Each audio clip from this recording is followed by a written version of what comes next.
I am so honored and privileged to be able to sit here and talk to this esteemed panel right here. It's iconic New Rochelle High School. Not only football players, but men. They're iconic in their own fields and they're all successful. And one thing we do have in common, we came out of the New Rochelle football program. First of all, I'd like to introduce Reverend Phillip Brickle, the founder and pastor of the Lost Sheep Ministry in Raleigh, North Carolina. Drexton Carter, he is a retired corrections officer out of New York State. And Coach Harold Crocker, who is an athletic director at Ramapo College in New Jersey. And Bishop Fetson Leak, spiritual leader, spiritual advisor, coach for every New Rochelle High School team since 1974. For this right now, we're gonna segue into a poem that was written by Calvin Anderson. The difference between thinking and doing and living in the 21st century. They teach us about being a real quarterback-oriented games. We don't have to just use video games and live in the shadows of good things because of them. We grow up with agility far larger and bigger than we are tall. Parents are the champions and have to be our first life coaches and know-it-alls. Who knows how this came to be? Coaches will ask you if you know your right foot from your left, if you know yourself, if you act knowingly good or bad, if you can move and negotiate a field with style and form, if you can tackle or throw a pass, or if your last name is that of a clown. If you can let someone know on the team that you are in trouble before you cause yourself or someone else trouble. If you are ready to learn teamwork or aware that you started out today with your pants down or your sportsmanship was left on the kitchen table, if you know the social studies, the alphabets, science, music, characters, and the stats and the numbers of a great student player eligible to stay on the team, and if you know the poise of great athletic champions and their scientific attitudes that are historical or music to us now, if you have the swag of the game, the discipline, the performance, and artistic form down pat, and if you have the style of gymnastic that the sport has with life, if you have the work ethic and determination to make it all seem easy and not a game at all, if you have the knowledge of all the above, or you don't know things like this even make the difference.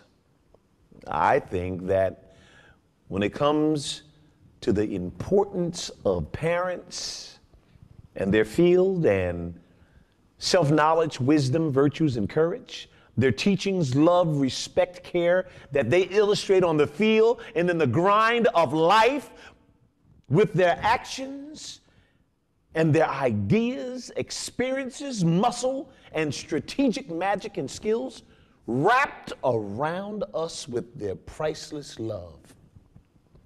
For their verbs to be that make us winners in this hard and fast third century that without them, kids and adults, athletes could hardly see or do anything at all.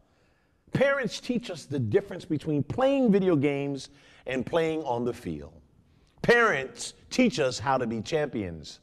A huge hug should go to parents, coaches, and parent-like community people who have love on the field for you and who are champions for your life, both in and out the games.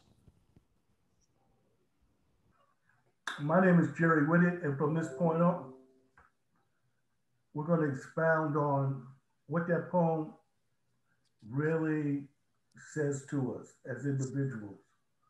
And each panel member would tell us a little something about themselves prior to expounding on that. And that was a lot to digest. You know, it took me from being on the field to off the field. It took me back to my parents and mentors and back to my teammates.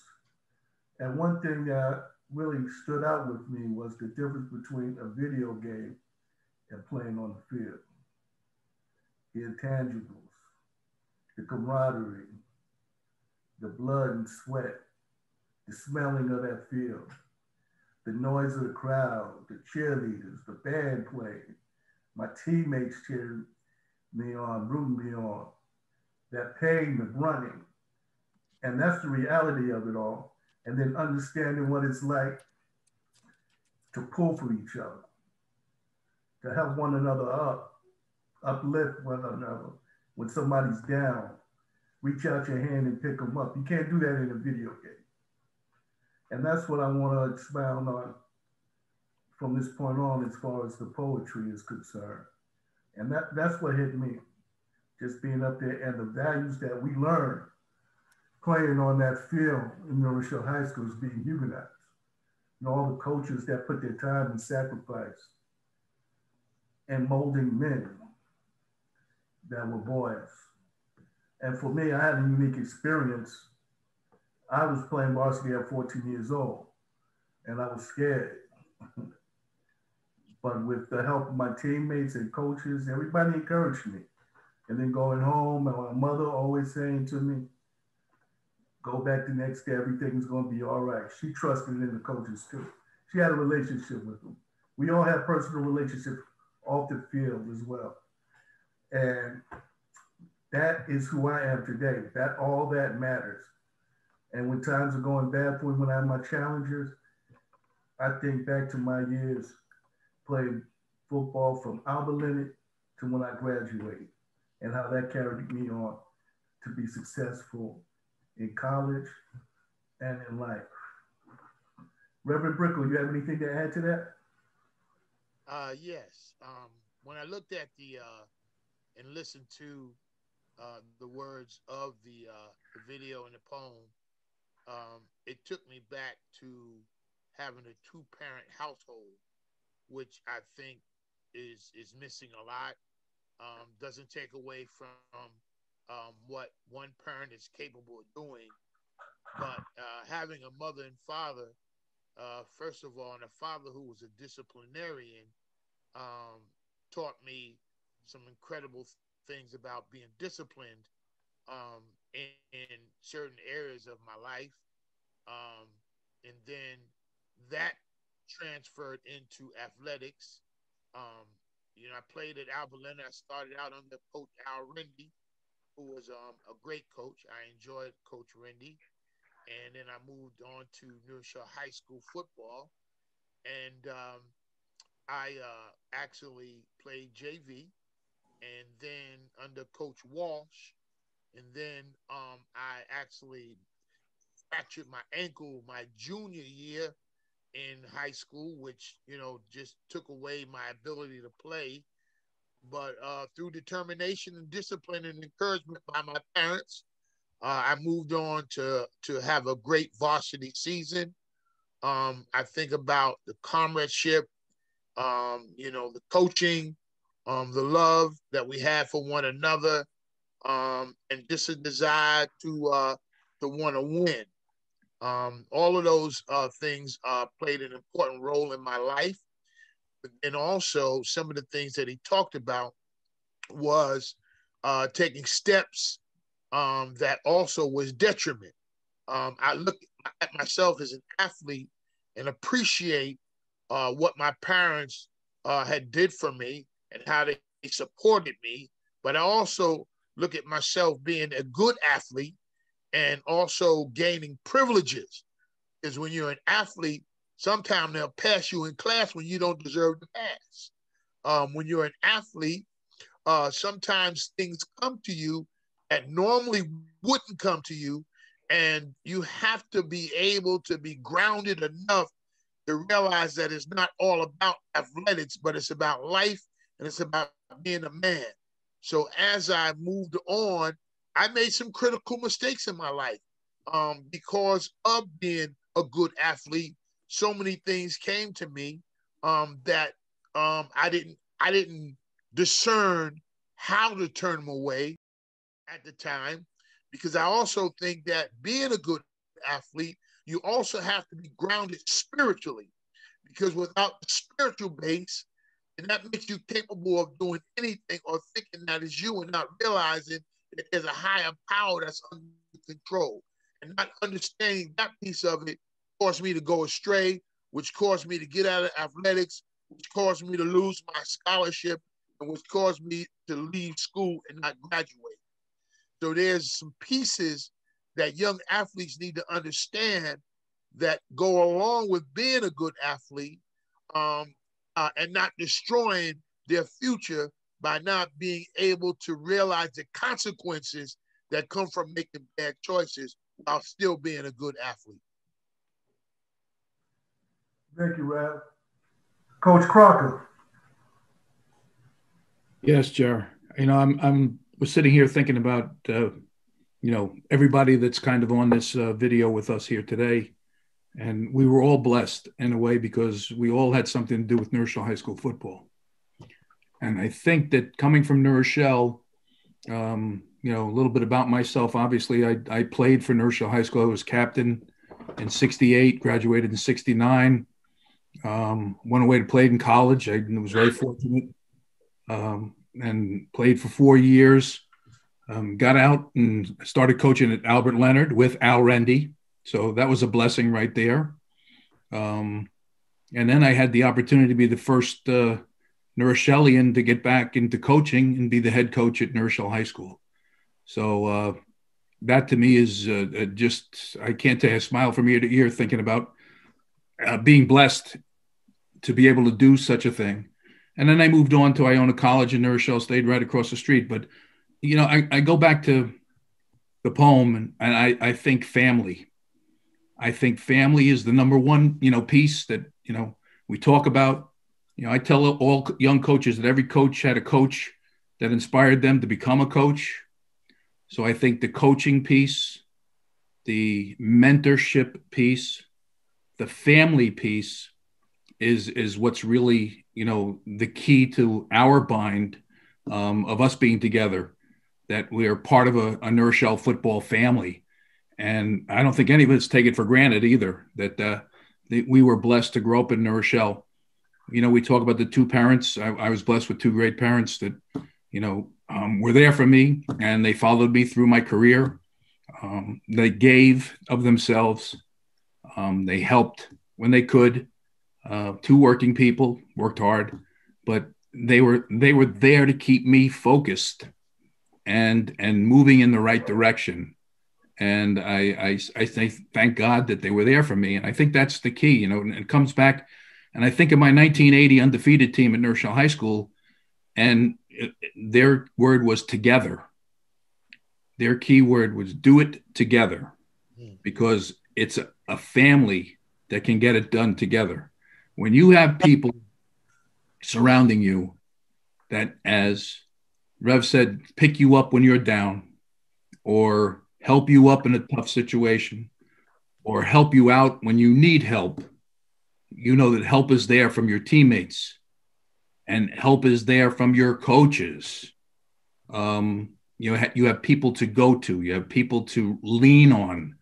It's just a wonderful thing to have. And that's, could be some of the issues we're having today is where everyone's not blessed the way we were blessed. And I think that, you just think about it.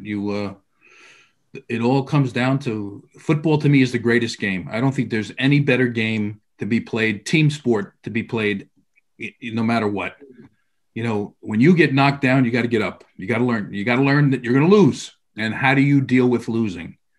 When you win, how do you win with class? That's right. How do you show people that you have class and you never show people up? So I think that, I think you're in the 1 yard line and you got to score. You got to work with the people surrounding you. When you got to hold them out of the end zone, you got to work with everybody else, the other 10 people surrounding you. So it's all a unit, all a team, and it's all a family.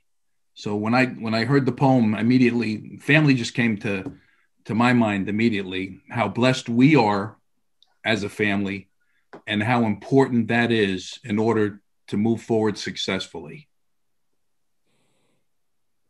Rexton. Well, I appreciate this evening and being able to speak with you all. I come from a totally different era. When I listen to some of you in terms of the area that I grew up in, the focus was mainly on athletics. It was not on doctors. It was not on lawyers. It was not on professionalism. It was more about athletics and about winning. And that was from the time you woke up in the morning till the time you went to bed at night. And everything was centered around athletics. Mm. The poem is reflective. I can't stand here or sit here and tell you that about my parents. My parents were not involved in athletics.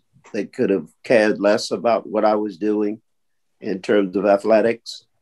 But one thing that stuck out in my head as I played in Rochelle High School football. We were also undefeated, but at the same time, what stuck out in my head whenever I went on the field was winning. Winning was operative to me, to persevere, to not allow any impediment to get in the way. And yes, we too, or I should say it, when we got down there on the 2 yard line, the only thing I knew that we were going to score. And because of life, the way life is, I think it led me to a place in staying around and focusing on young people and kind of emphasizing academics and athletics. And that's what led me really, when you talk about, that's what really led me to having that camp down in City Park during the summertime, when I could harness maybe 2 or 3 or maybe 6, maybe 8 young men, maybe 10 at the most, and share some of my experiences and also try to mentor them to become the best men that they could be and strive to be the best that they could be and to stick with it, not to quit. There are seasons and times when young people want to quit, or when they think losing is okay, at least I got to play the game. And I never understood it that way. I just think winning is extremely important. And I think that we're in a culture now where people want to participate, but they're not thinking about winning. And you have to really stand on the platform and feel the pulse. I mean, there's an actual pulse when you hear that crowd. When he talked about the crowd in the stand, you could feel that pulse, and especially around, if you guys remember, when that field was packed around Thanksgiving, you could feel the emotions.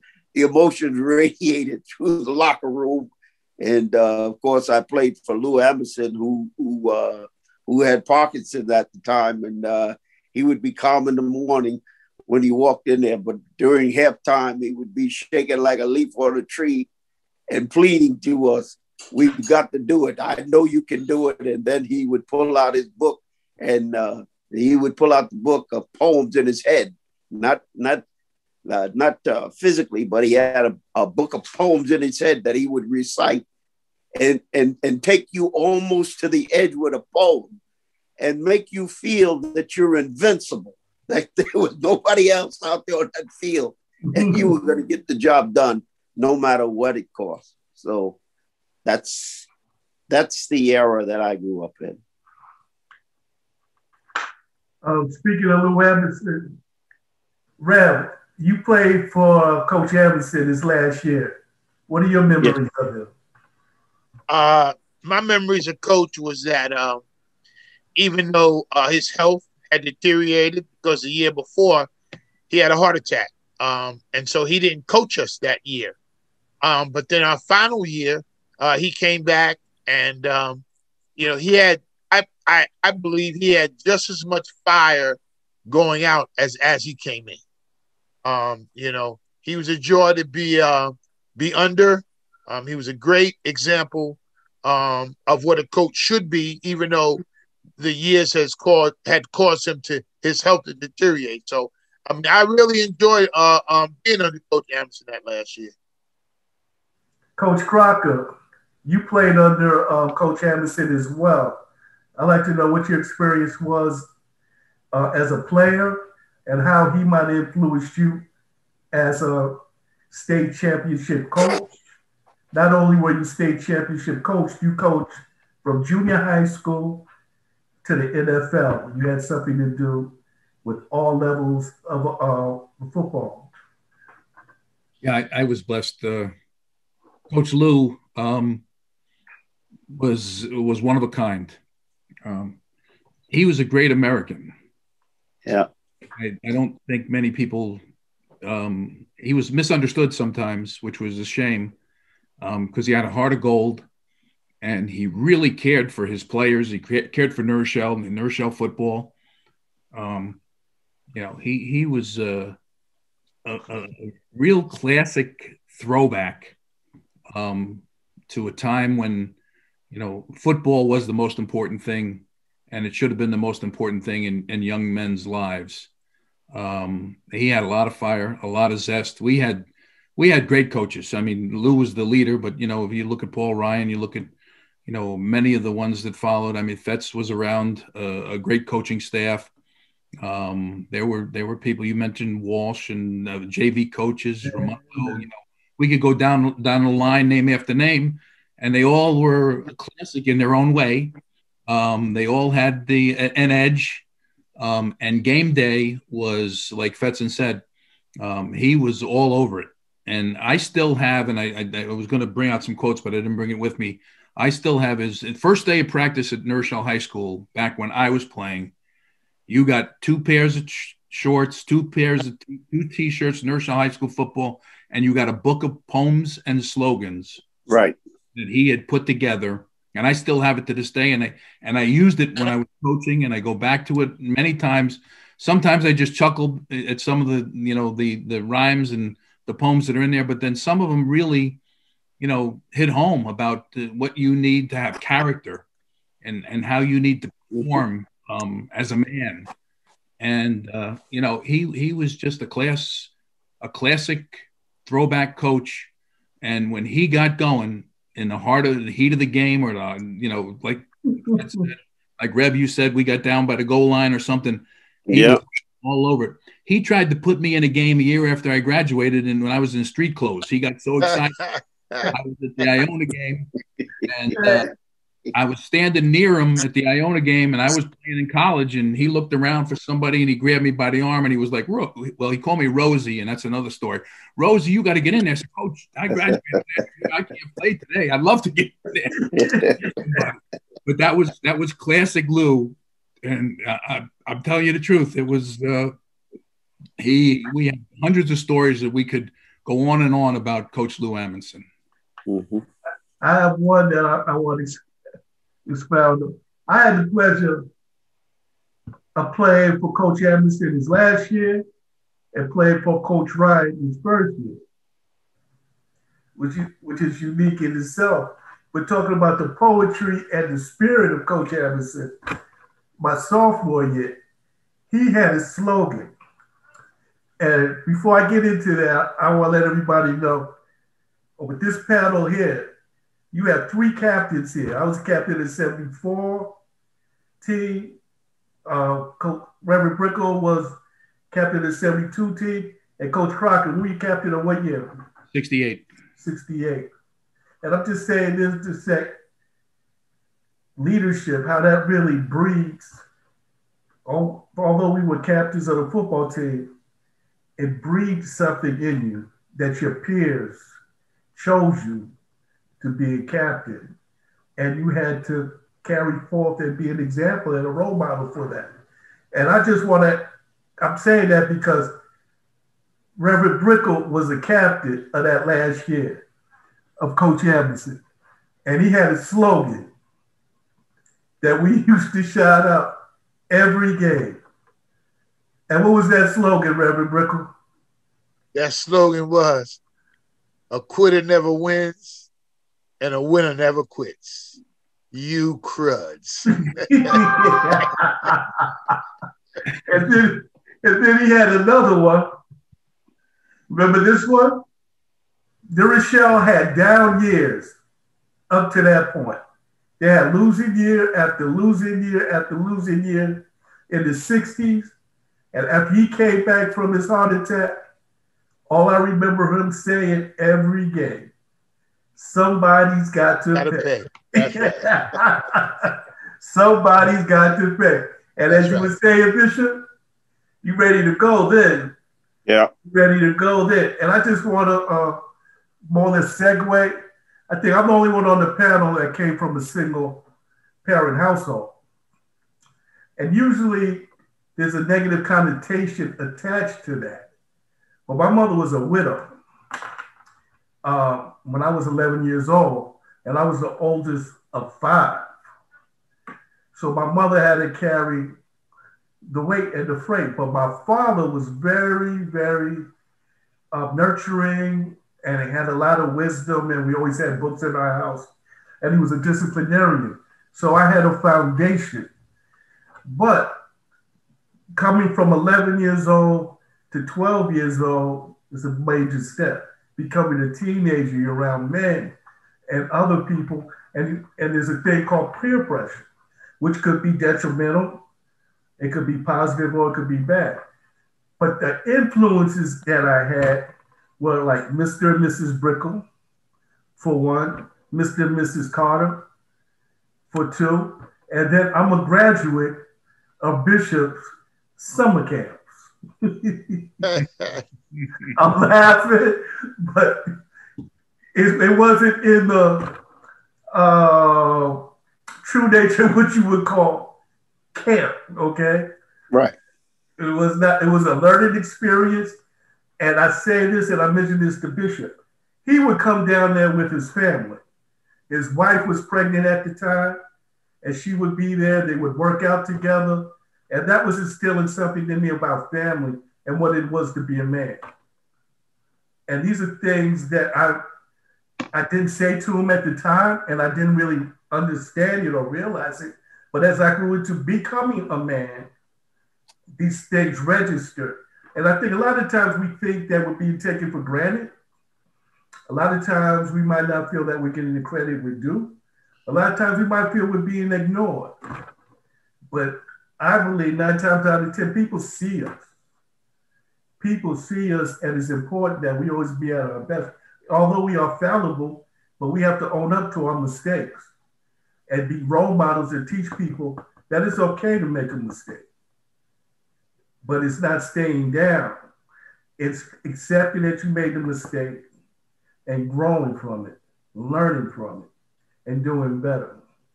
And that's something that I feel is lost.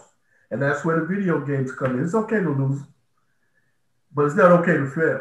A failure is when you quit. And that's where all those slogans come to play with me. With all of my challenges that I've had, my amputations, that's what got me through therapy. A winner never quits and a quitter never wins. That's right. You know, always giving your best, always. You know, there's no time to be feeling sorry for yourself. There's no time for that. It's being selfish and being a team player. I remember after games, win or lose, somebody would have a party. And we would go collectively, the whole team, and have a party. And that brought, that manifested itself into camaraderie and teamwork, and it came out on the field. We were together all the way. And as we say, but my moment about going to the game. You mentioned the Iona game. Was that being in that locker room and going into the weight room? We get the pep talk, what we're going to do. Bishop would say his prayer. We get on the bus, because we used to take the bus to City Park. You could drop a pin and hear it fall. Nobody saying anything. And then as soon as we come down that hill on Fifth Avenue at that light at Potter Avenue, the captain would say, helmets on. We come down into the next light, make the left into City Park, hear the crowd, the band playing, and we're off 2 by 2, coming in there, ready to go do our warm-ups. And it was on from there, man. And that's what I remember the most of, that camaraderie. Also, what I want to ask you guys, what? Gerry, can I say this, Gerry? Yes. We recognize that, and I think that football is the greatest sport in the world. I really do. Because it teaches, and this was the impetus of the things that I've done and why I've stayed so close to helping young people at the high school. This is over almost 60 years now. It's a little over 60 years, 50 or 60 years that I've been up there. But I always felt that, you know, I wasn't that super athlete, but I was able to persevere. You all never knew, when I played football, I had rheumatic fever. I could not walk. I couldn't walk. I was not really supposed to be on the field because of my condition, my health condition. I was able to get on there after doing some work with the doctor and convincing my mother that I would take it easy. But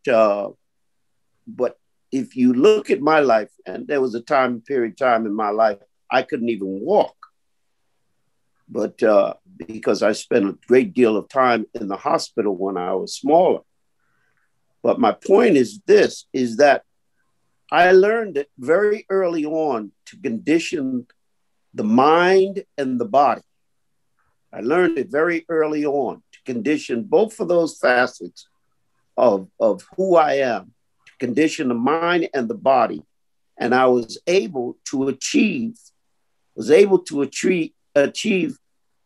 goals that would be far surpassing of what anybody's understanding would be. And that's why when I went into the military, came out, I saw a need in the young people, the people that had the ability. You guys had tremendous ability. You guys could have gone and been pros, and there had to be somebody outside of that to push you to the next level. Because when you get to high school, you got to have people to push you to the next level. That's right. Because high school is not all there is. And it is left. And I want to say this, Crocker was extremely good at that, pushing young people to the next level. I think we were extremely, we benefited extremely much from the fact that when he left the high school, he went to Iona, and he was always available to bring guys there that he felt had the talent and had the skills to get the job done, to bring them in and to work with them. And that was a plus, and it continues to be a plus. And so that has not changed in me. I will, the Lord said so, you know, I'll continue to do what I do. I want to see young people excel.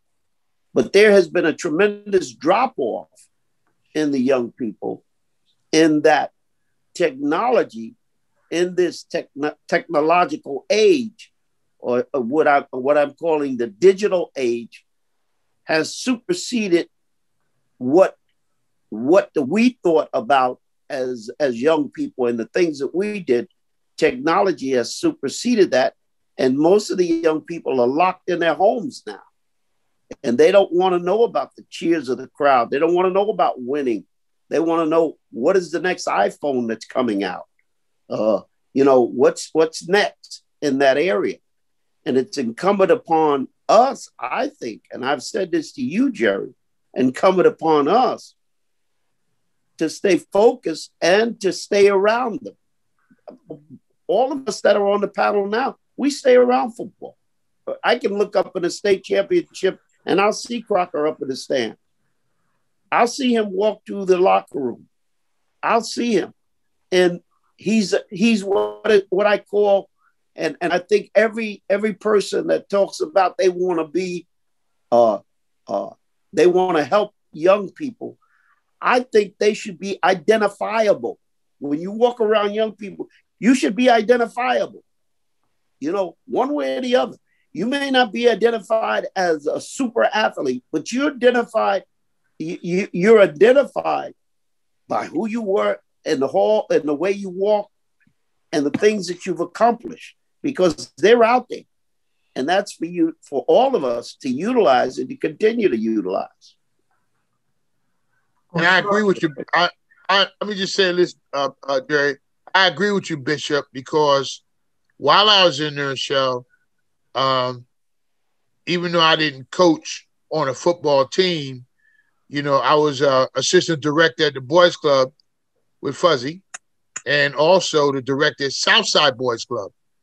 And being recognizable during that time as an athlete at Rochelle High School, and then spending time teaching, playing, and training the kids there, those kids to this day are adults and raise their own families, have raised their own families, still recognize, respect, and will respond anytime we have something that we turn on. You look at what we do at the diner, and a lot of those kids that come from Southside came because of our relationship at the Southside Boys Club. Mm-hmm. Mm-hmm. So I agree 100% that we have to continue to be recognizable and to stay in their lives. One of the things that I'm so appreciative of, and then I'm gonna shut up, Gerry, is that speak, brother. Is that what excites me the most is seeing the comradeship and the spirituality piece that takes place when players now, even win or lose, put their arms around each other, get into a circle, and is able to pray.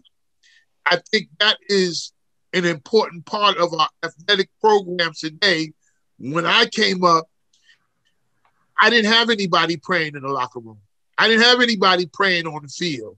We just went out with that win-win situation, and then we lost and we left, even though we lost well, but we didn't have that piece where we got together, we prayed, we put our arms around each other, and that comradeship that would be built through spirituality, that piece was missing, but I see it now at certain times and when they're playing, and that excites me.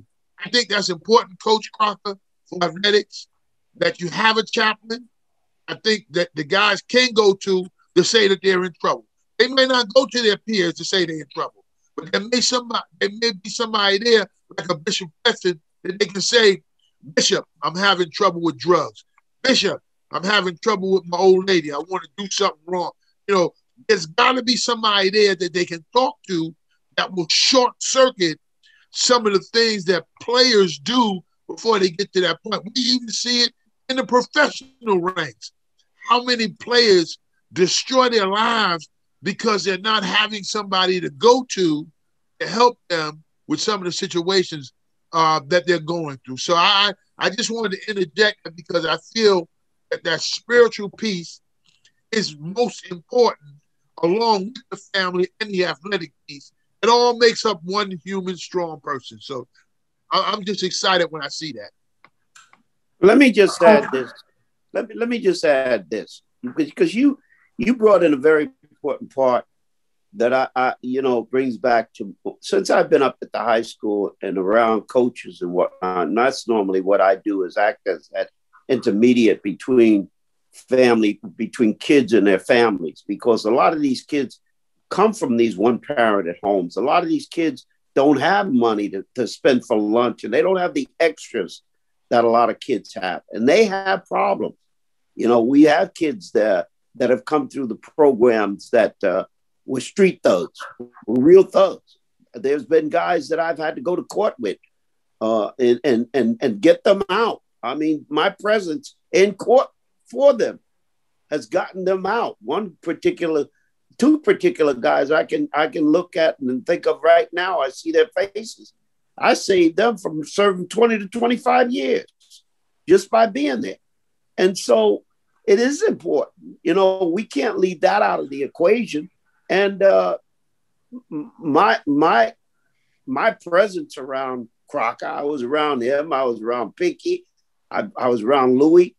You know, these are invaluable to the coaches, because there are things that I can say and do, not infringing on them, of course, but that I can say and do to the kids that they respect. They kind of buckle down when I walk through the hall or when I say something to them.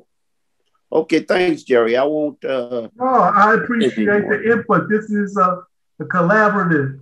This is a collective group of people. That's why I invited you all. Coach Crocker, I'd like to get your perspective.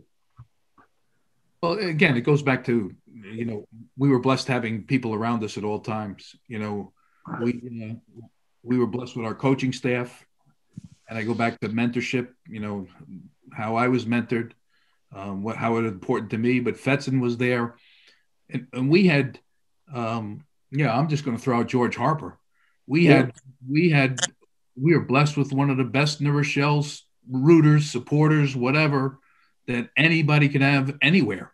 And don't forget Rosie now. Rosie with the lunches. Sometimes those kids came. And that was important too.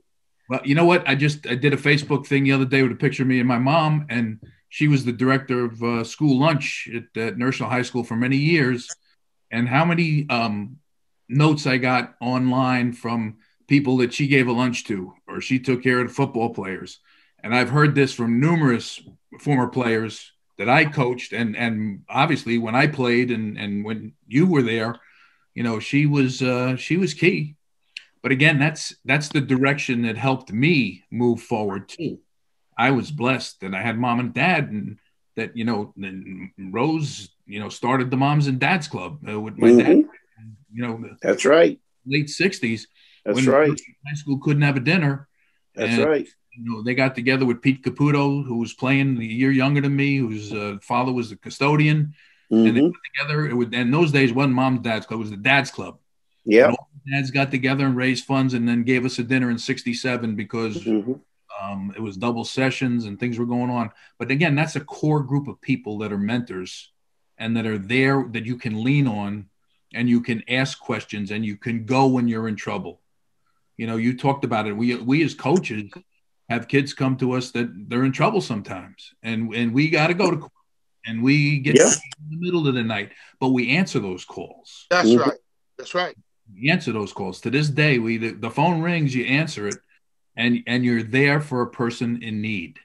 And I think that's a key part of coaching and family and mentorship, and it all ties in with the spiritual piece, and it all ties in with just being a good person. You learn, to me, football, you learn, you know, the goods and the bads. You learn how to react, how to take every situation and take a breath. And you make mistakes. Like Gerry, you said, we all make mistakes. How do we learn from those mistakes? How do we move forward in a positive direction from those mistakes? Those are the key things in life that you don't get from a video game. Well, what is that poem that you used to give the award for your father? Geez, it matters not to me how long I'm on this side. I merely do the best I can and leave the rest to God. You know, there it is. Yeah, that's key. That was something he told me. You know, it really doesn't matter how long you're here, how you're on, but you know, you do the best you can and you leave the rest to God. And that's what we learned. And I leave, as Amonson had his book, I leave everybody, every place I've coached, every place I've been an athletic director, I have my 3 words here, and I put it up. It's be the best you can be at all times in everything you do. I think that's number 1. The golden rule, treat all others the way you want to be treated. I think that's key. And the 3rd piece I tell them is do the right thing. You ask yourself the question, is it right or is it wrong? And if it's right, do it. And if it's wrong, avoid it. So those are my 3 key statements that I make to every place I've coached, every place I'm an athletic director at. That's what I try to impart to young people. Thank you. Something I want, Bishop, you came with a perfect segue to what I want to get into. A holistic teaching of an athlete, a student athlete, not only dealing with the body and athleticism, but scholastically.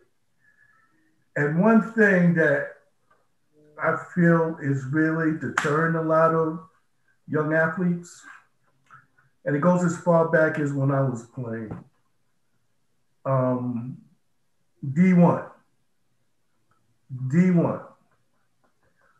And what I mean by that D1 is that if you're not recruited or go to a D1 school, you're looked at as a failure, or you look at yourself as a failure. And there's so much competition and peer pressure that could damage your self-esteem. And all this, what I'm talking about is peer pressure, and I want us to expound on that, because everybody is not college material, but that does not make you a failure or less than anybody else. Some people don't want to go to college. You have a lot of plumbers, electronics that are making very good money that didn't go to college. And we should deal with what that child wants to do, that kid, that athlete. Just let them know there's more than sports. Because we used to always be told the odds are against you anyway for becoming a professional athlete. But we need to put that in perspective. Well, what's the alternative? Because as we're growing up, we watch football games, our idols are those athletes. Well, maybe I could do that. Maybe I could do that. And then if you can't do it, what is the option? And I want to get your input, your point of view on how we could really uplift our student athletes that might not have that parent at home that will be able to nurture them into doing something else other than playing football or just staying where they are, something to uplift them and empower them and let them know you are a success. You didn't quit. You're still playing. Even though you're not a starter, you're part of that team. You're part of practice. You're an integral part of the success of this team. Not only are you an integral part of the success of this team, but let's take that further. The community. What are you putting back into this community? I did a master thesis on mentorship. And in that, every underclassman that came in, freshman or sophomore, they had to be mentored by a junior or a senior. That was mandatory. And then when they came up the ranks to become upperclassmen, they had to do the same mentorship. And what that breeds is a brothership. And nobody gets lost. And you have to be not only academically sound, you have to be scholastically and athletically sound, but a good community person. The whole person is what you're striving for. And everybody should consider, you know, when you say each one teach one, each one reach one teach one, and it takes a village to raise a child. And we're all a big, giant village in this world with a wealth of information and a wealth of love and concern.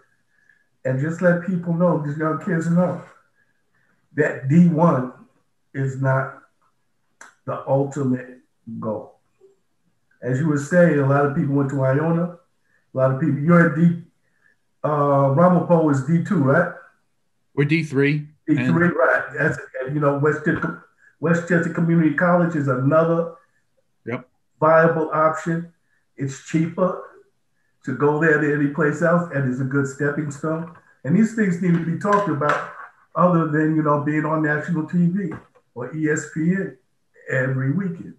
That you could be a success without the glamour and the spotlight. But Gerry, I wish I knew we were going to go down this road, because I would have brought the numbers from the NCAA that shows you that obviously Division III is the biggest division and has the most student athletes, and it shows you the percentages that reach pros when you come out of high school, and it's unbelievable. And I think that's something that needs to get out there to everyone, to see how very few have that unique athletic ability to go on to become a Division I player or a pro, because you see it on TV and you think about it, and that's your goal. And again, your goal should be, be the best you can be in everything you do. And obviously we all would like to be the professional, player. We would all, but there's so many what ifs involved in that. There's so many things that could happen, could go wrong. And we don't all have the athletic ability to do so. But you know what? We could play on a lower level. We can play Division III. We could play Division II. We could play lower, level Division I in all sports. But it's the academics, to me, plus athletics equals success. You have both of those intangibles, that you do something athletically and you study the academic piece, you will be successful. I think it's a combination of both. The academic piece is tough. I was no great student. I'm going to tell you right now. I mean, I had Rick Yacone, thank God, for my counselor. Otherwise, I don't know, I might not have made it to college. And, and my mindset was just to get enough to get by at the time. I was one of those that if I could get a 2.0 or, a C or a D, I didn't push for the A's. I just wanted to play the next year, be eligible for the next season.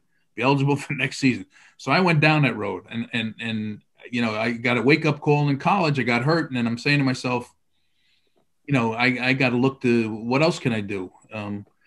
And my blessing is that I see many wonderful former players that are firemen, that are policemen, that are in the church, that have gone in different directions and become very successful at what they do. And that's important, because we don't have enough plumbers nowadays. We don't have enough electricians. We need all these people to be good at what they do, and it doesn't have just have to be athletics. Yeah, it's essential for what, and I can relate to that. My favorite subject, I could have been a masonry, because my favorite subject was the hallways. And then I could have been a marine biologist, because I would cut class and hang out with Rab by the lakes. Don't tell it all. Don't tell it all. But Mr. Yacone is the one that helped me. Him and my mother got together. He just said, Gerry, just graduate. And I had to get a 65 on the Regents, my English Regents. And that was one of the happiest days of my life. But nobody was telling about eligibility. My first year in college, I was ineligible because I didn't have a 70 average. But, statute of limitations. So I played under a different name at that time in order for me to be able to play. But then I had to buckle down my freshman year. I had a 3.5 grade point average. I made the dean's list. Talking about peer pressure, there wasn't any distraction. I didn't know anybody in Texas, no family, nothing to do but study. And I had people, my coaches and other, my roommates, they were upperclassmen, and I just saw what they did. I watched them. They were all going to class, and I saw the importance of it and becoming eligible and staying eligible. So I can relate to what you're saying. How about you? And I can too, Coach. I believe that everybody is born with a gift, and I think when they start discovering what they like, that should be encouraged. And then of course, many of us with our mindsets, like you said, we just wanted to do enough to get over. And like I said earlier in the conversation, we had teachers, because we were athletes, who helped us get over, even though we didn't deserve to get over. And I think that's detrimental to our students today, passing them when they don't deserve to pass and not encouraging them to do the best that they can do. And I experienced some of that, which also hurt me in certain areas of my life skills and growing in my education, because I was a good athlete. I was passed on. And so one of the things that I encourage folks to do is know what you're gifted to do, and don't go outside of what you're not gifted to do, because 9 times out of 10, once you fail in that, failure can be difficult and hard to recover from. And I just think that we need to encourage our kids today, first of all, to make sure, and I'm talking about at an early age, because I have kids now that I talk to that's trying to prepare for college, and it's already late 10th grade, 11th grade, and now their parents are wondering where the money's coming from to help out with the education, of course, how much it costs to get in schools. We need to encourage these kids in middle school how important it is to prepare themselves for college and to get good grades and to develop good study habits and to prepare themselves for life, not just for athletics, but for life. Because like you just said, the majority of the folks that are coming out aren't going to make it to the pros. You know, when you go to each level, you know, all of you know this. High school, you got folks just in your county. You go to college, you got people coming from everywhere. You got gifted athletes coming from all over the country and now all over the world. So now the competition becomes much more fierce with so many incredible athletes on the team, which is a lot different than it was when you were in high school or junior high school. So I just think that we should continue to encourage, Bishop, and I thank God for your classes or your camps, because the kids need to have that type of encouragement to succeed. We do need plumbers. We do need firefighters. We do need other professions and gifts in those areas, because folks have gotten away from that. And once they've gotten into some things that want them and they failed, they just gave up on life. They've chose to do some things that aren't healthy. And we see a lot of our young kids going to jail now. Jails are full with great athletes because they thought that that's all it was and didn't prepare themselves to do anything else. And so what do?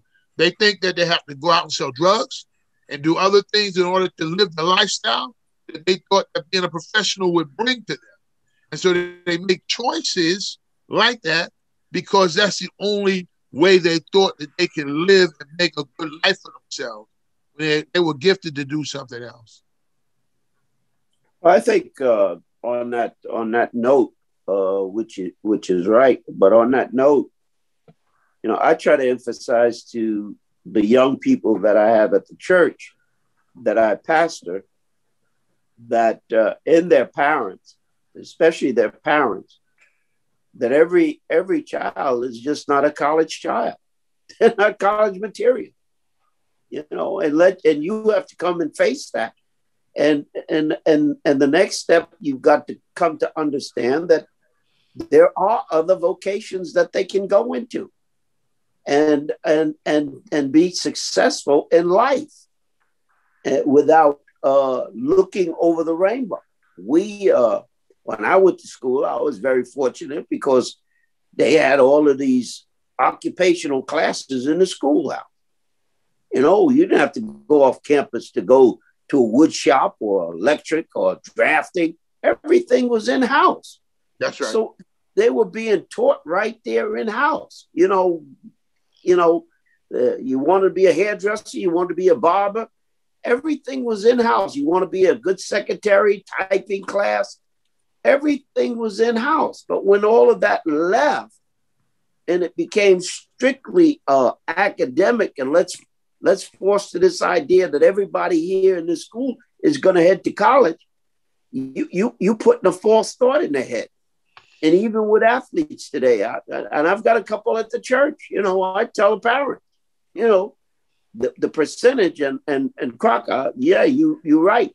You should have brought those numbers, because the percentage of kids that are in college athletically that go on to play pros, it's way down there. It's in about 1 and 2.5% of those kids. And you got to look at the numbers. The numbers are staggering.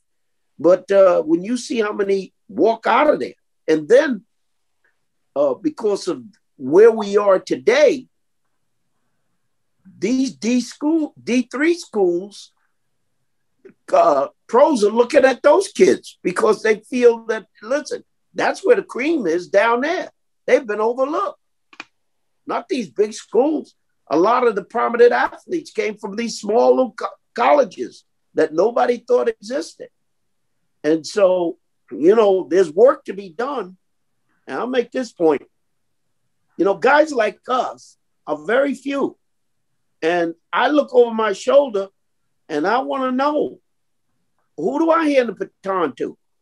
To a father that's trying to live vicariously to a child. I don't need somebody that wish they were out there running the ball. I don't need somebody wish they were, if they could do this, if they were out there, they do. I don't need them out there daydreaming about their days. I need somebody that's going to instruct them when they get on the field and somebody pops them real good and they get up and they want to cuss them out or they want to start fighting, pull them over to the sideline and say, we don't do that. That's right. You got knocked down. You got knocked down just like it was said. You got knocked down. Now get up. Mm-hmm. Now the best way to get him back is to either run a touchdown or tackle the next guy that's coming through the hole. That's where you get your licks in. But the instructional part of life now has to come from us to tell them that college is not the end all.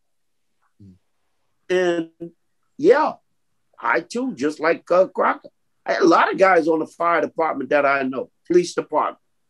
And some of them, they know me better than I know them. They say, don't you remember me? And I'm looking at them, they're older. And of course, walking around and I remember you and I remember what you said and have some of the quotes that I used to say. They pulling out quotes that I used to. I want to ask you that. Coach Crocker, I want to start with you. I've been to one of your games at Ramapo, sat with you in the stands, and the old coach in you will never die. But also, I hear you express interest in the players that you were speaking of. You would tell me some things about them. And I'm saying, he's an AD. What does he know about it? Why is he taking that much concern? Because ADs, I know, they just sit in their office and try to raise money and do administrative work. But you were hands-on. But the reason why I want to segue into this, I see a lot of pictures with you and your ex-players in there. I see you play homage to these players, and I see them return gratitude to you. Well, I want to ask the three of you, Reverend Brickle, you have a bond with a lot of your Southside connection and other people you ministered to in the past. Ed Down and Bishop, just like you just said, people see you and they know you better than you know them. Coach Crocker, you go first, please. What is the common thread with all of these people that have become successful? Well, I think, again, it goes back to coaching and mentorship. And I think that I use the key word of love. I think that they knew that we cared. And when you're caring and you show them that you care, you get so much more out of a person that way. You really do. The old adage, kill them with kindness. Well, kill them with love, because they'll respond when they know when they're down, you'll help them up. When they're wrong, you will make sure they know that they were wrong. When they lose, you teach them how to lose with class. And I think it's a bond that's created. And I think the great coaches have them. The good coaches have them too. Bishop, when you talked about, I don't want somebody out there that's dreaming, thinking about what they could have done back in the day. I really have much more respect for the people that go through the grind and have been through the tough days and the summer practices, the preseasons, the muddy days, the bad weather, got hurt, learned to get over a hurt. I showed much more respect for anybody that's gone through that type of grind.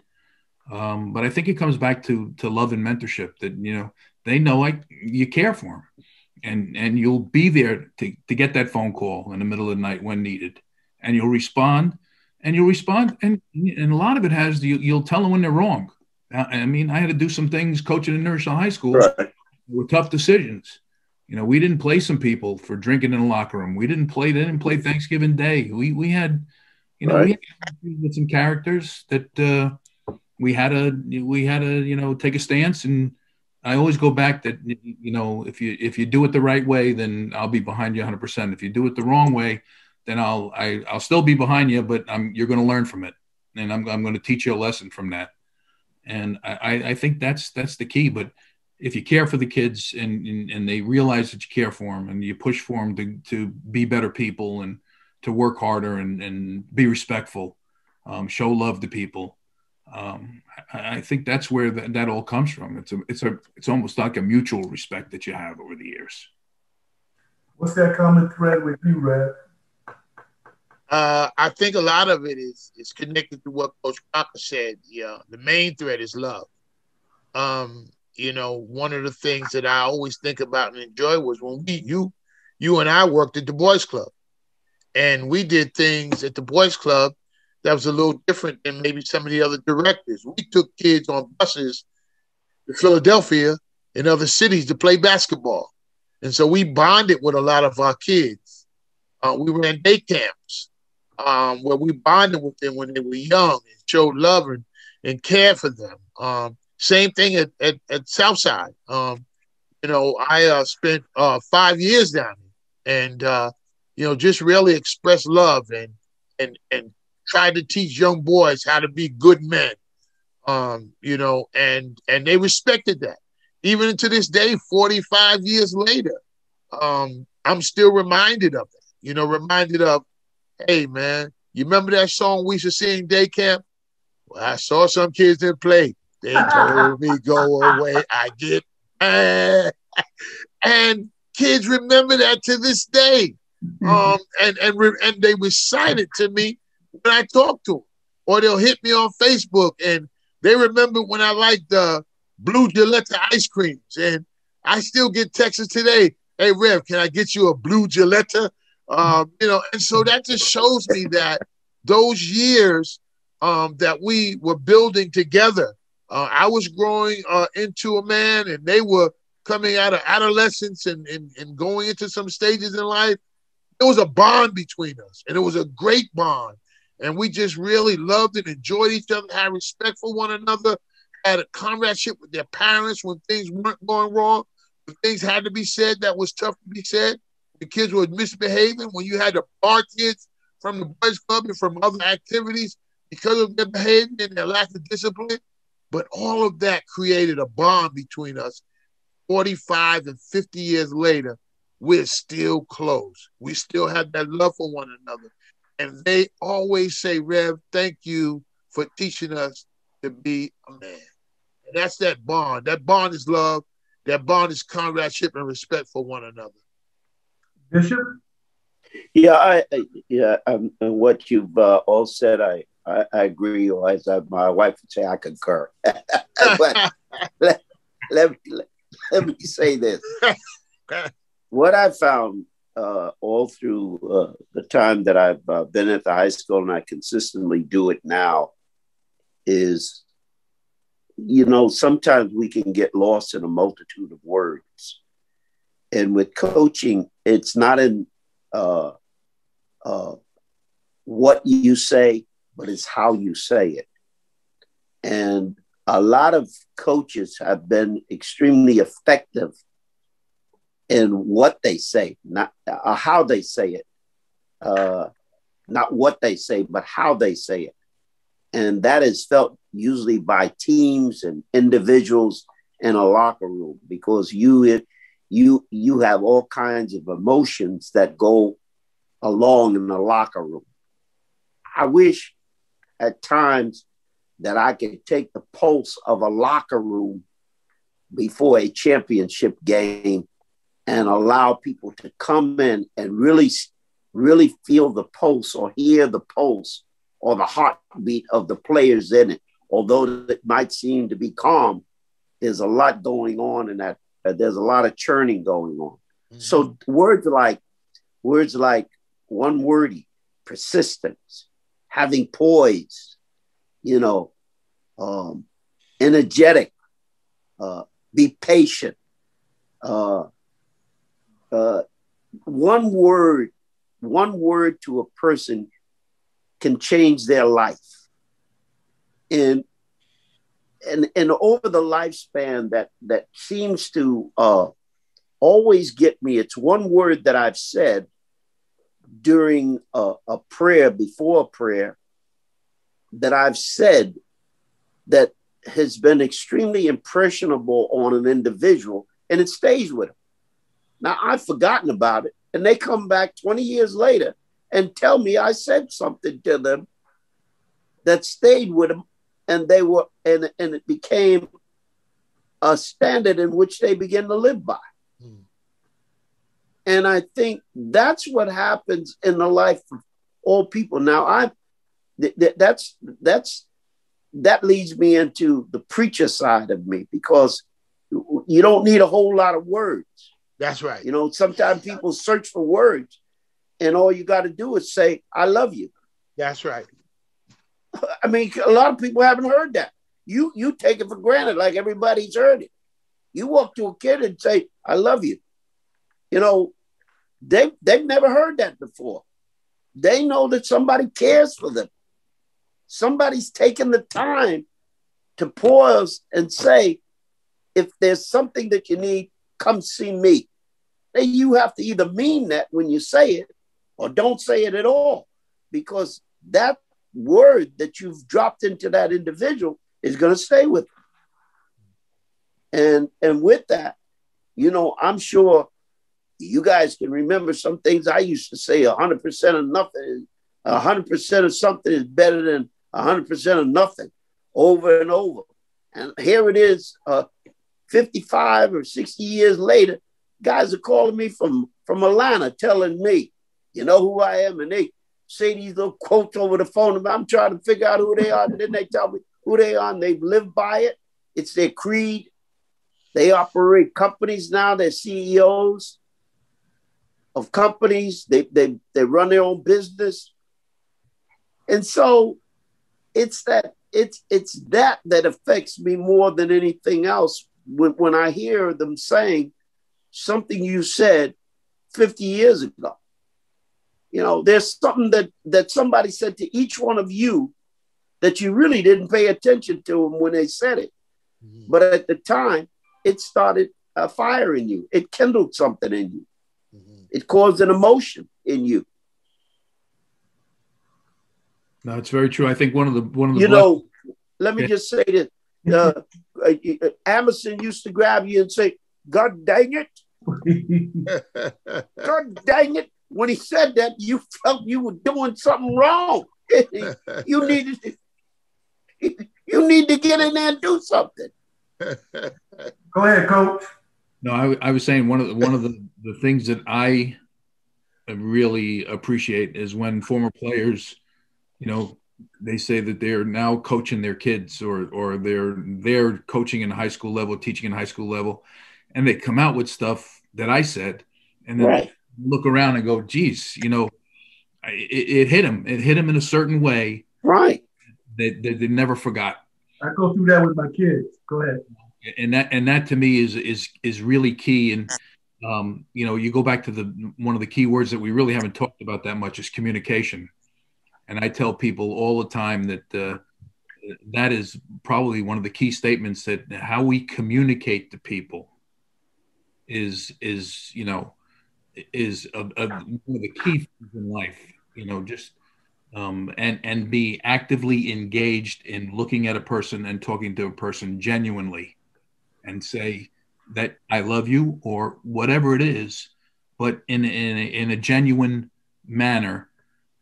that's the key sometimes, is how we communicate. And the lack of communication causes so many issues across the board with young people, because, and the second part of that is you got to be a good listener.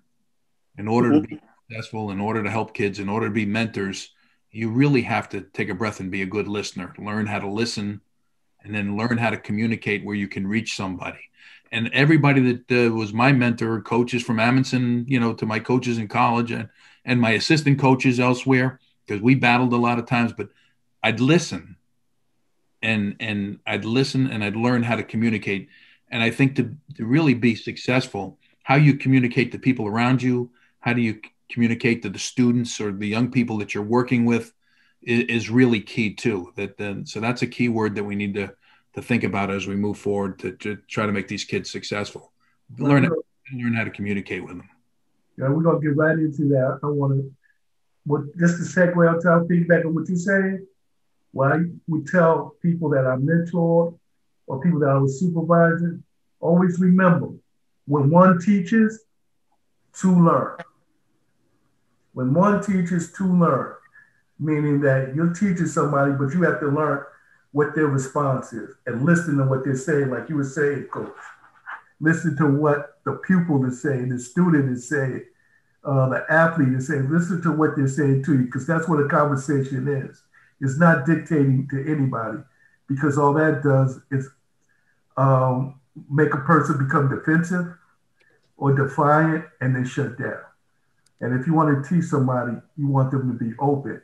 But the three of you have been very instrumental in my life, as you're talking about how others have. And I'm just going to bring up a few instances before we close up with the next topic. Like Bishop was talking about quotes, that things that he have said that he didn't remember him saying, but I got something that happened. I'll give you the date. July 28, 1990. Almost 31 years ago, Right. he officiated over my vows with my bride and my wife, who I love so much. And at the end, he didn't hand me over a card or envelope with a gift or anything. He said, what I put together stays together. And he meant that. He meant that. It took me back to City Park. The summer camp. Yeah. And Rev, I was a sophomore, and he took me under his wing. He's the smartest player I ever stepped on the field with. He could see things that other people wouldn't be able to see. I remember we were playing wing game, and Coach Anderson had me play the #1 receiver in the city, man to man. We played zone. Well, we played a combination zone all year long, but he had me follow this guy. His name was Rodriguez. I'll never forget it. And he would go in motion. I would follow him everywhere, and we held him in check.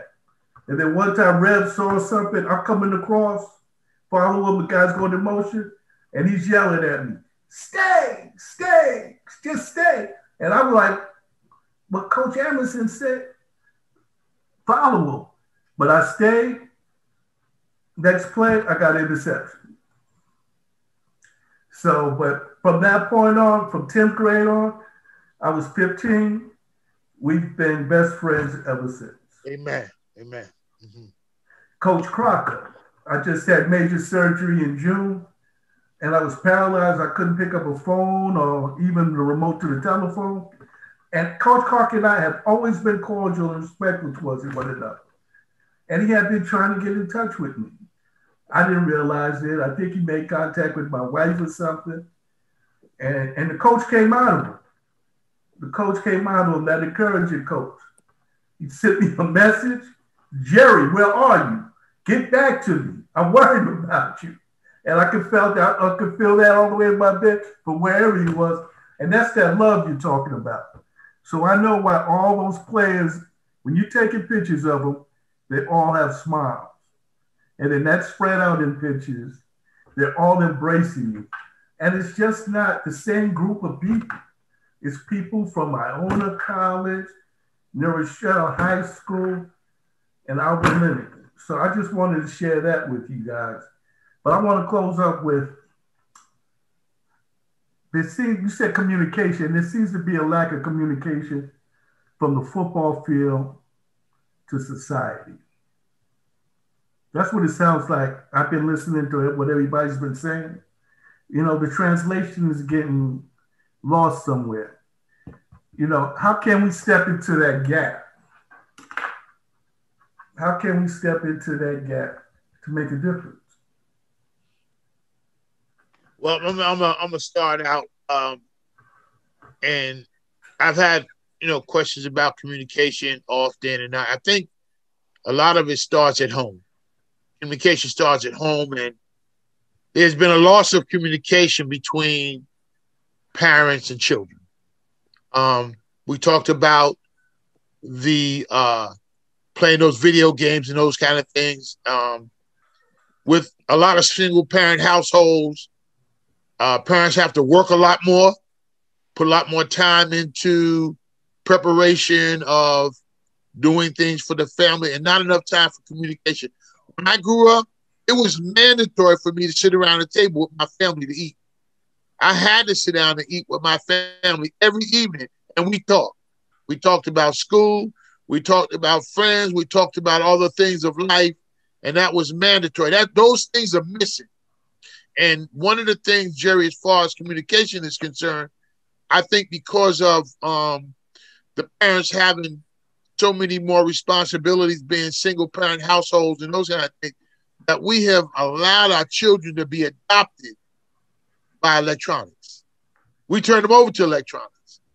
We buy kids phones at 5 years old. What are they going to do with a phone at 5 years old? We don't even know who they're talking to and spending time with on the phone at 5, 6, 7 years old, and that becomes their communication. So we lost something there that starts in the household that then travels outside of the house, that the phone is their best friend. Facebook is their best friend. Twitter is their best friend. Those are the people and the things that they communicate with more than having personal conversation. I can remember my phone ringing sometimes 25 and 30 times a day. Now it might ring once a day, and the majority of the communication is electronic. And so I think we've gotten away from personalized communication and sharing and more connected to electronics. And we've lost some. We've lost a lot in that. How do we get that back? You try to take these kids' phones away from them and see what type of response you get, or shutting them down. We don't pay attention. We lost that time at home where we spent time talking. My dad used to talk to me all the time. He would come home exhausted, and he would talk to me, sit down and spend time with me, direct me, spend time trying to help me to find a school to get into. He would rough, how my pop was, he'd rough you up. He'd play with you and punch on you, beat on you, and then talk to you after it was all over. And he did that not with just me. He did it with you. He did it with Toomey. He did it with a lot of people. Because that was his love that he had for us. That was his way of communicating, and it was personalized, and then he'll talk to you. So everybody always had respect, and my father didn't have to be called Mr. Brickle. They called him Bo, because of the relationship they had with him. So how do we get that back? How do we redirect these kids from Facebook, Twitter, looking at these computers, looking on these phones, not having any guidance when they do that? We have young kids not having any guidance and getting on all of these sites that we don't even know they're on that are destructive. How do we regain their focus on just being able to communicate with them? That's a question that I'm putting out there for the other panelists. No, that's the question. Yeah. That's my question. What is the mission and the vision to bridge that gap? I'd like your opinion on that. It's personal interaction. I think people, mentors need to be personally involved, because we have lost that contact with direct contact with people. We've lost language skills. We've lost, everything's an emoji or something else. So we really don't have that personal reactions anymore. What I try to do with our athletes that are involved in our people that I know is I try to get them involved in community service.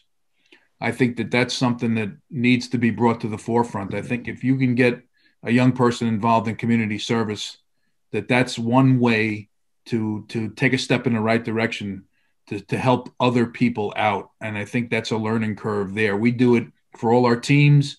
They have to be involved. They have to do a number of community service events. And it's amazing how, some of the younger gifted athletes will come back and go, wow, I didn't realize people had it so bad. They don't get that on Twitter or Instagram or whatever. They have an interaction with people and they actually do some physical things, because that's really key. So I think I took an interest many, many years ago in Special Olympics, because I said to me, those are the true athletes.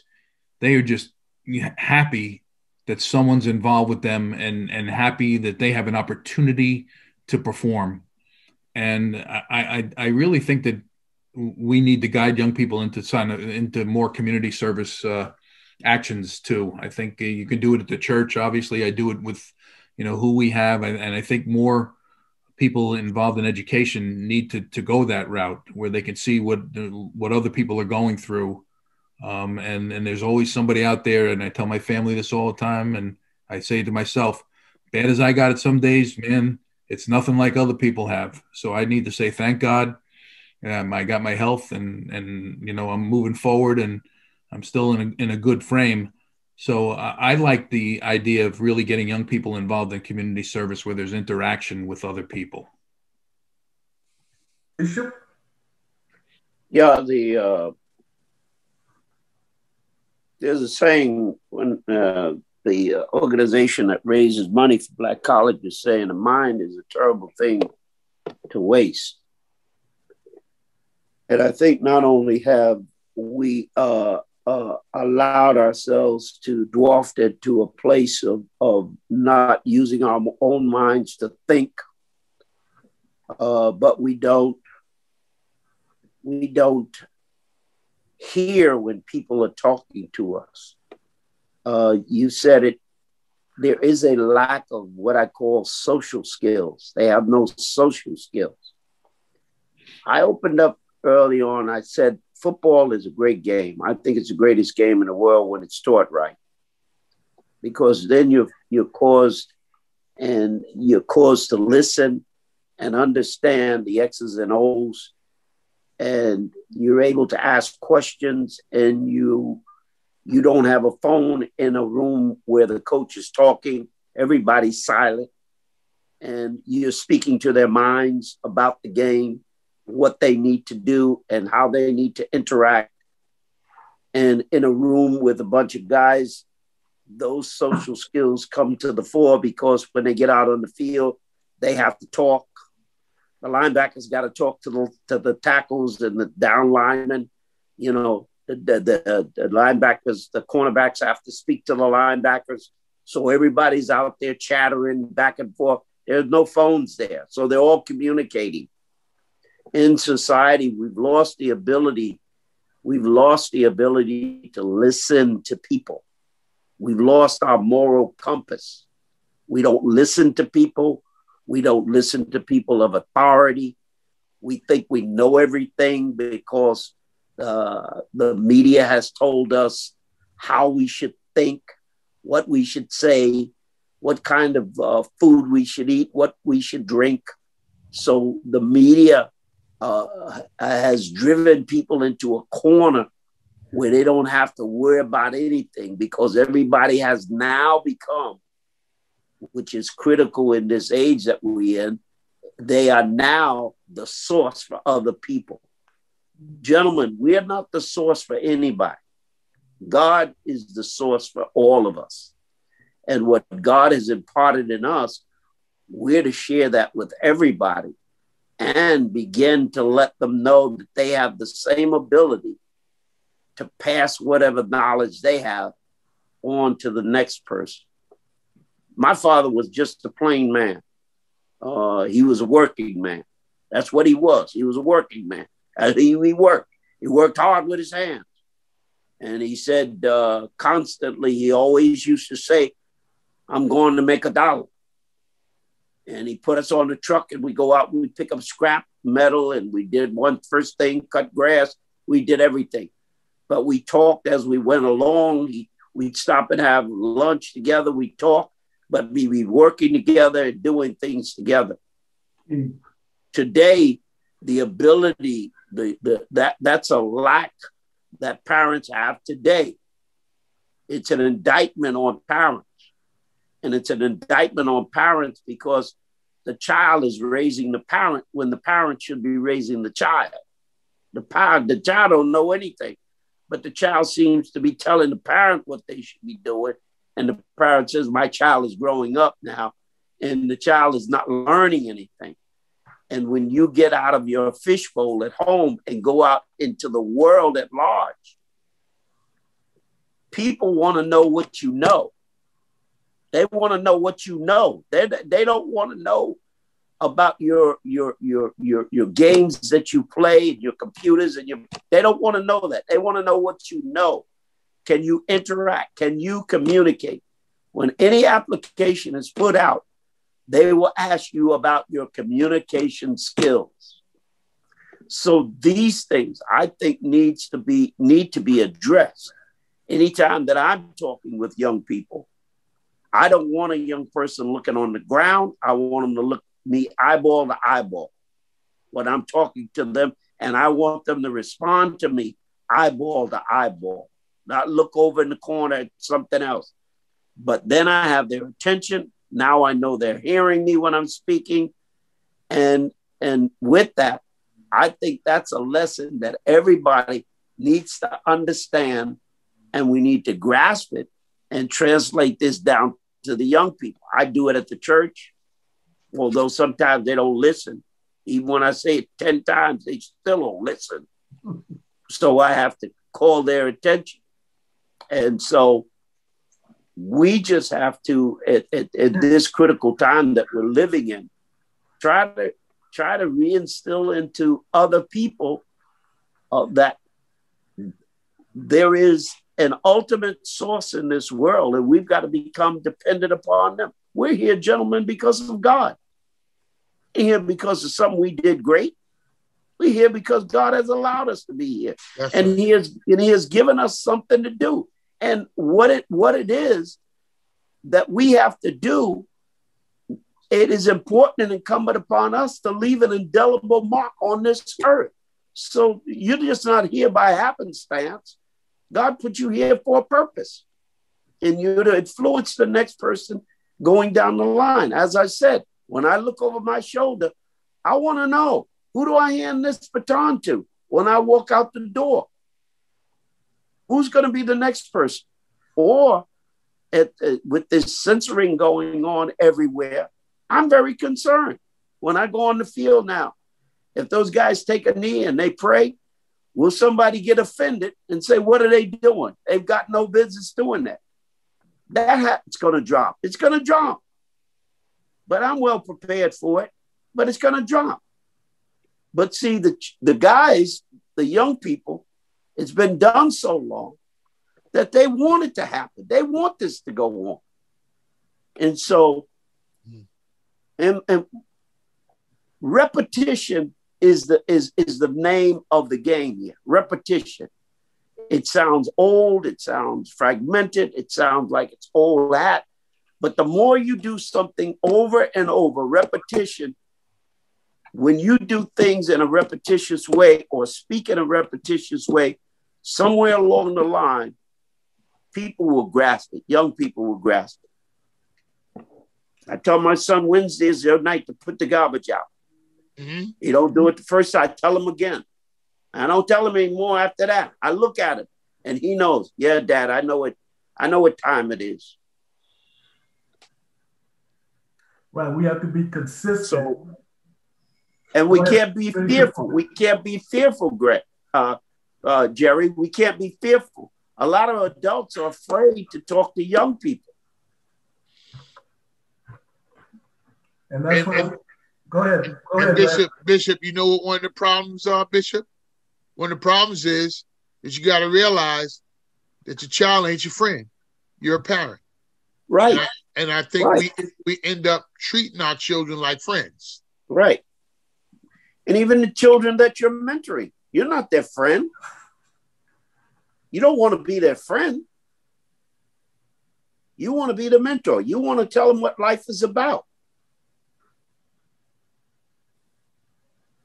Also, we have a chasm with social media dealing with the effects and the infects of the prisons of the things that we're being told, whether it's misinformation or information.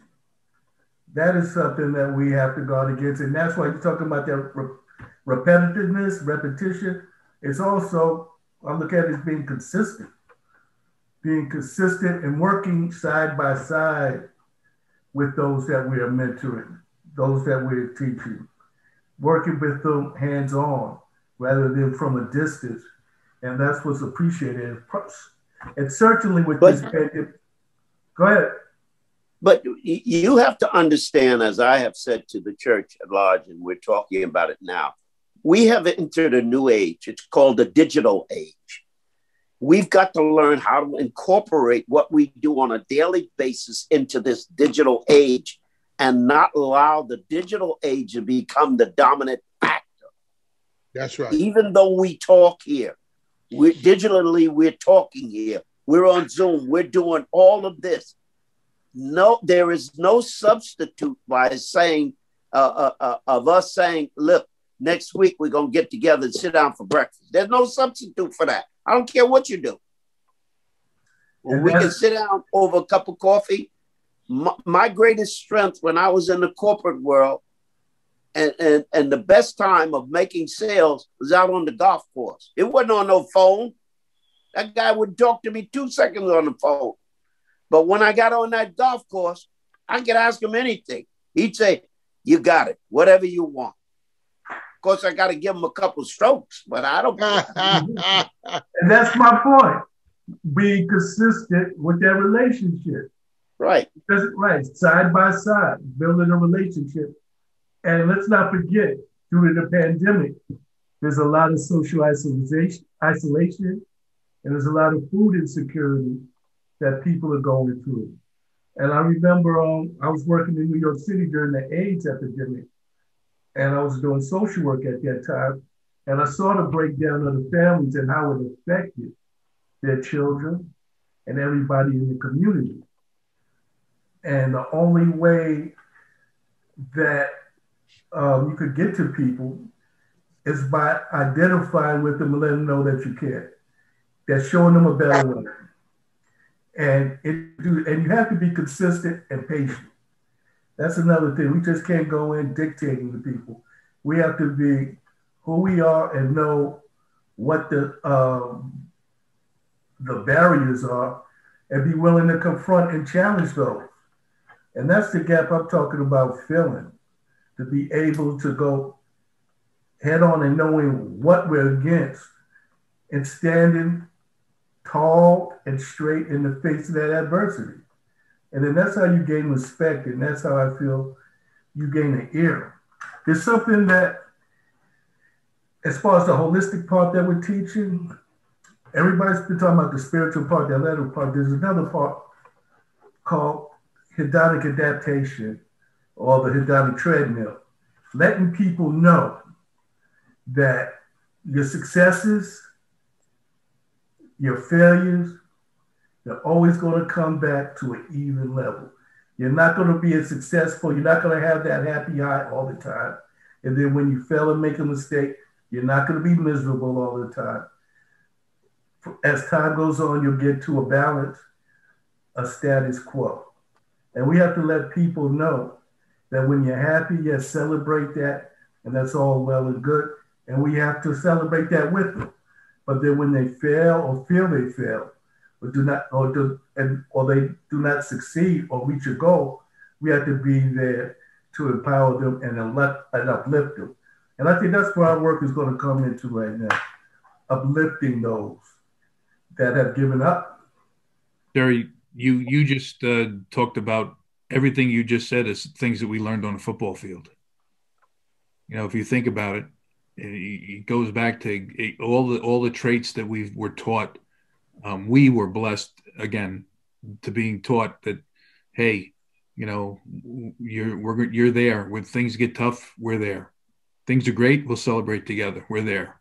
So, I mean, those are all very important things that we were blessed to have learned. And I think that that's something that football, why I love football so much, is that's where I gained most of this, most of me.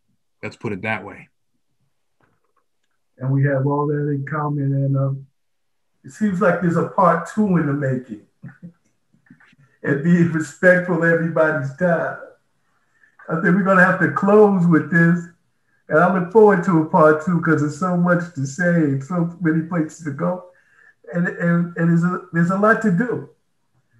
And if you guys are willing to put a part 2 in effect, I'm willing to do so as well.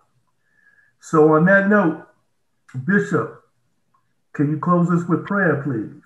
Yeah, before I have anything to close with. Yeah. Have any closing statements?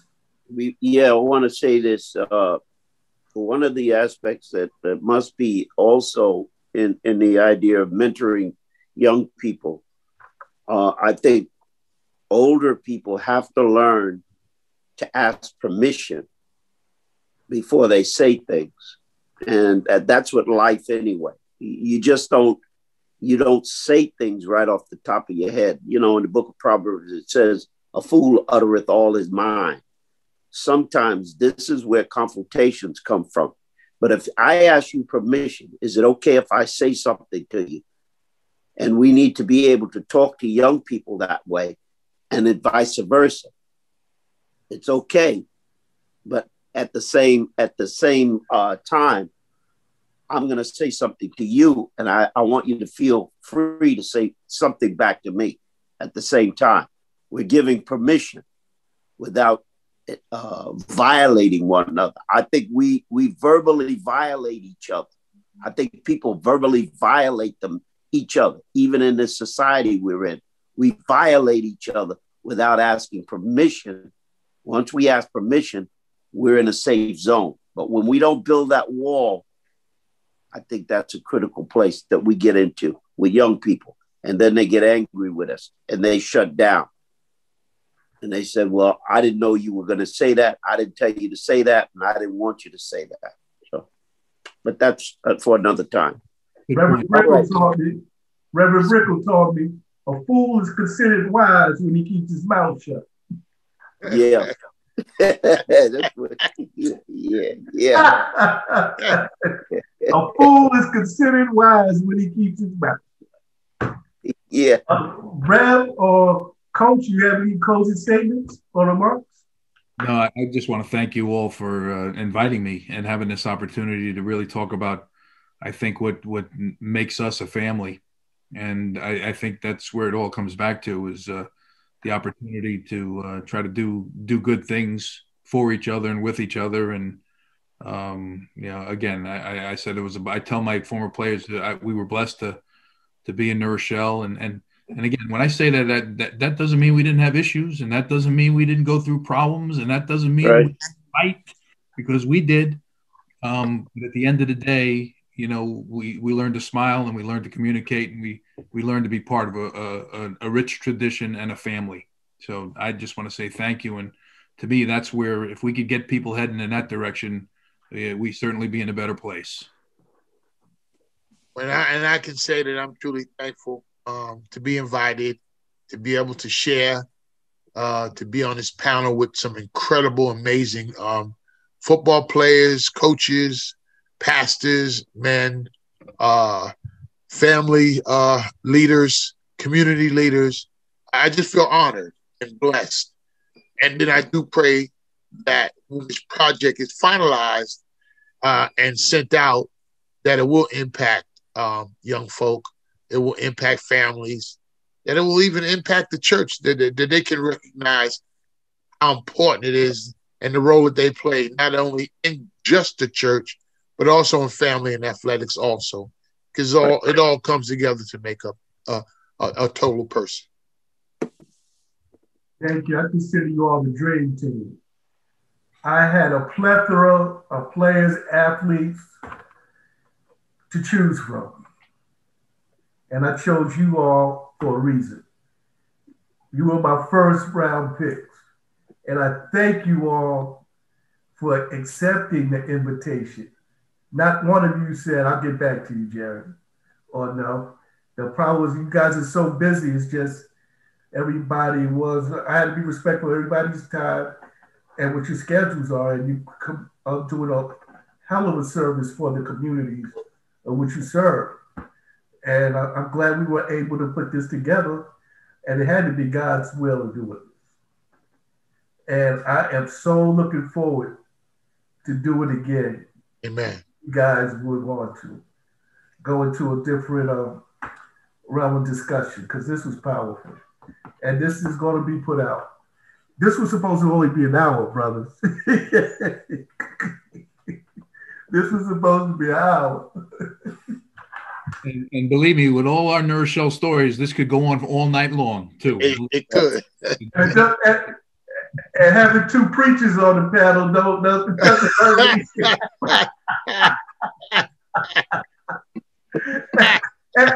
and an old ball coach, man. Please, I knew you guys been great. You're awesome, man.